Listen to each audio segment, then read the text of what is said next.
തലസ്ഥാനത്തെ ഏറ്റവും പ്രധാന ആശുപത്രിയായ ജനറൽ ആശുപത്രിയെക്കുറിച്ച് നിരവധി ആരോപണങ്ങൾ മുൻപ് ഉയർന്നിരുന്നെങ്കിലും ആരോഗ്യമന്ത്രിയുടെ മിന്നൽ പരിശോധനയിലൂടെ ഞെട്ടിപ്പിക്കുന്ന യാഥാർത്ഥ്യങ്ങളാണ് പുറത്തുവന്നത്.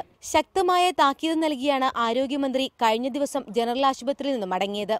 ഇതിനു പിന്നാലെയാണ് ജനറൽ ആശുപത്രിയിൽ ശുചീകരണത്തിനായി പോലീസ് അസോസിയേഷനും പോലീസ് ഓഫീസ് അസോസിയേഷനും കച്ചമുറുക്കി രംഗത്തിറങ്ങിയത്. 300ഓളം പോലീസുകാരാണ് 2 ദിവസത്തെ ശുചീകരണ പ്രവർത്തനങ്ങളിൽ പങ്കെടുക്കുന്നത്. പ്രവർത്തനങ്ങൾ ഉദ്ഘാടനം ചെയ്യാനെത്തിയ ആരോഗ്യമന്ത്രി പോലീസുകാരുടെ ശുചീകരണ പ്രവർത്തനങ്ങളിലുള്ള ആഹ്ലാദം അറിയിച്ചു.